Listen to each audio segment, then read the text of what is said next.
Welcome to A news.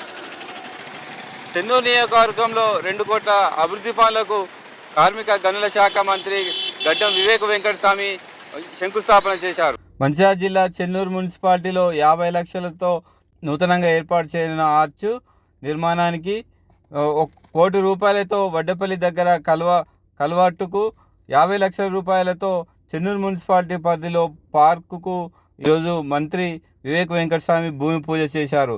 అనంతరం మంత్రి వివేక్ వెంకటస్వామి మాట్లాడుతూ చెన్నూరు మున్సిపాలిటీలో 50 కోట్లతో పనులు ప్రారంభం చేశానని 2-3 నెలల్లో పనులు మొత్తం పూర్తి చేస్తానని, అలాగే చెన్నూరు సీసీ రోడ్లు, నాలాలు, 100 పడకల హాస్పిటల్, చెన్నూరు ప్రజలు మంచాల కరీంనగర్ పోకుండా ఆధునూతన వైద్యం ఇక్కడే అందిస్తానని అన్నారు. 250 కోట్లతో ఇంటిగ్రేటెడ్ స్కూల్ నిర్మిస్తున్నామని అన్నారు. చెన్నూరుని 100 కోట్లతో అన్ని విధాలుగా డెవలప్మెంట్ చేస్తానని, అమృత్ భారత్ స్కీమ్ కింద 30 కోట్లతో 6 నెలల్లో ఇంటింటికి నల్ల నీటిని అందిస్తామని అన్నారు. ఈ కార్యక్రమంలో జిల్లా కలెక్టర్ కుమార్ దీపక్ తదితరులు పాల్గొన్నారు. ఫోన్ ట్యాపింగ్ కేసు ఇవాళ కేటీఆర్ ప్రెస్ కాన్ఫరెన్స్ చూడడం జరిగింది. నిజంగా ఆశ్చర్యమైన విషయం ఏంటంటే 10 సంవత్సరాలు ఆయననేమో అధికారంలో ఉన్నప్పుడు అందరు ఫోన్ ట్యాప్ చేసిండు. అంతేకాదు, అందరే కాదు, ఆయన సొంత కుటుంబ సభ్యులు హరీష్ రావు, కవిత మీద కూడా ఫోన్ ట్యాపింగ్ చేసిండు కేటీఆర్ కేసీఆర్. అంటే వీళ్ళు ఈ ఫోన్ ట్యాపింగ్ గురించి ఇన్వెస్టిగేషన్ సిట్ పెట్టినప్పుడు, అంటే దీని ద్వారా ఎవరిపైన ఫోన్ ట్యాపింగ్ చేస్తున్నారని చెప్పి బయటకు వస్తుందని చెప్పి అనే ఇతర సమస్యల గురించి ఈరోజు ప్రెస్ కాన్ఫరెన్స్లో మాట్లాడడం జరిగింది. వారికి ఒక సూటి ప్రశ్న. కేంద్రము పార్లమెంట్ ఒక చట్టం తీసుకొచ్చింది, ఎవరిపైన ఫోన్ ట్యాపింగ్ చేయాలనుకుంటే చీఫ్ సెక్రటరీ పర్మిషన్ లేకుంటే ఫోన్ ట్యాపింగ్ చేయకూడదు.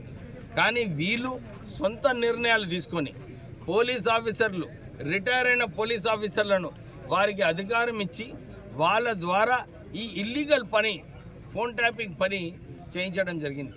వాళ్ళపైన కఠినమైన క్రిమినల్ కేసెస్ పెట్టేది అవసరం ఉంది. ఎందుకంటే కేంద్ర చట్టమే ఉంది ఫోన్ ట్యాపింగ్ వ్యవహారంలో ఎవరైనా, ఎందుకంటే రైట్ టు ఫ్రీడమ్ ఏదైతే అంబేద్కర్ గారు మనకు కాన్స్టిట్యూషన్లో రైట్ టు ఫ్రీడమ్ ఇచ్చినారో, ఈ ఫోన్ ట్యాపింగ్ వలన మా భర్త, వాళ్ళ సతీమణుల మీద కూడా వీళ్ళు ఫోన్ ట్యాపింగ్ చేసినారు. వీరు నిజంగానే వారు ఇంట్రాస్పెక్షన్ చేసుకుంటే వారి దౌర్జన్యం ఏదైతే 10 సంవత్సరాలు ప్రజలపైన చేసినారో వారికి అప్పుడు అర్థమవుతుంది.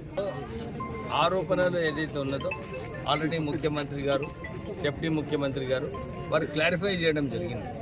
ఇది ట్రాన్స్పరెంట్ ఉంటుంది. ఏదైతే టెండర్ పిలిచినారో మళ్ళీ దాంట్లో కాంట్రాక్టర్స్ ఎవరు వస్తారో ట్రాన్స్పరెంట్గా ముందుకు వెళ్తానని చెప్పి కాంగ్రెస్ ప్రభుత్వం ఆల్రెడీ అనౌన్స్ చేయడం జరిగింది.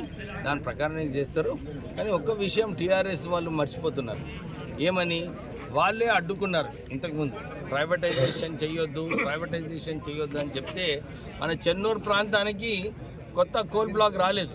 కానీ నేను ఎమ్మెల్యే అయిన తర్వాత ముఖ్యమంత్రిని నచ్చజెప్పి, లేదు మా ప్రాంతంలో ఉద్యోగాలు అవసరము, మేము వారికి ఉద్యోగాలు కల్పించాలంటే కొత్త మైన్లు అవసరము. ఎందుకంటే ఇక్కడ అంతా కూడా కోల్ బ్లాక్సే ఉన్నాయి. ఇక్కడ కోల్ సంబంధించిన ఇండస్ట్రీ రావచ్చు, మీరు దీన్ని రీఓపెన్ చేయకుంటే ప్రజలకు నష్టమవుతుందంటే ముఖ్యమంత్రి గారు ఇమ్మీడియట్లీ స్పందించి దీన్ని కాంపిటేటివ్ బిడ్డింగ్లో తీసుకోవాలని చెప్పి ఒక నిర్ణయం తీసుకోవడం జరిగింది. RK4 గడ్డ మీద కొత్త మైన్ వస్తుంది, అక్కడ కొత్త ఉద్యోగ అవకాశాలు ఇంకా ఉంటాయి. ఇప్పుడే ఆ తల్లి చెప్తున్నది, అరే ఈ రాష్ట్రాన్ని టీఆర్ఎస్ ప్రభుత్వము అప్పుల రాష్ట్రం చేసింది. 8 లక్షల కోట్ల రూపాయలు రుణాలు తీసుకొని ఈ రాష్ట్రానికి నెలకు 5,000 కోట్ల రూపాయలు మిత్తి కడుతున్నది. అంటే ఏదైతే నిధులు రావాలో, నిన్న కేటీఆర్ మాట్లాడుతూ కూడా ఇదే చెప్పినాడు, అరే మేము సరిగా ఈ రాష్ట్ర ప్రభుత్వం సరిగా నడిపించలేదంటే, అంటే మీరు ఏదైతే అప్పులు చేసినారు ఈ రాష్ట్రానికి, ఏదైతే బీద ప్రజల నడ్డి మీద మీరు ఏదైతే ఈ మిత్తి భారం పెట్టినారో ప్రజల గురించి మీరు ఆలోచించకుండా కేవలము కాళేశ్వరం, పెద్ద మిషన్ భగీరథి, అన్ని కుంభకోణాలలో టీఆర్ఎస్ పార్టీ నాయకులందరూ కూడా ప్రజల సొమ్ము దోచుకొని ఈ రాష్ట్రానికి ఇబ్బంది చేయడం జరిగింది. అందు గురించి కాంగ్రెస్ ప్రభుత్వము ఏదైతే మాట ఇచ్చిందో మొన్న ఎలక్షన్లలో అన్నీ అమలు చేయాలని చెప్పి సిద్ధంగా ఉన్నారు. వారు ఏదైతే టీఆర్ఎస్ ప్రభుత్వం వలన ఇబ్బందులు కల్పించినారో ఒక్కొక్క ఇబ్బందిని దూరం చేసుకుంటా ఈ 6 గ్యారంటీలు ఇంప్లిమెంటేషన్తో పాటు సన్నబియ్యం కార్యక్రమం కూడా 13,000 కోట్ల రూపాయలు ఖర్చు పెట్టి ప్రజలకు మంచిగా భోజనం ఉండాలని చెప్పి 13,000 కోట్ల ఖర్చుతోని సన్నబియ్యం ఇస్తుంది. కొత్త రేషన్ కార్డులు ఇస్తున్నారు. ఇందిరమ్మ ఇల్లులు కూడా ఇప్పుడే కొందరు అడుగున్నారు, సార్ ఈ గ్రామానికి కేవలం 20 ఇల్లులు వచ్చినాయి, ఇంకా ఎక్కువ రావాలంటే వారికి అదే చెప్పినాను. 3,500 ఇల్లు ఆల్రెడీ మన చెన్నూరు నియోజకవర్గంలో పనులు నడుస్తున్నాయి. ఇక ఈ వచ్చే సంవత్సరం ఇంకొక 3,500 ఇల్లు వస్తాయి.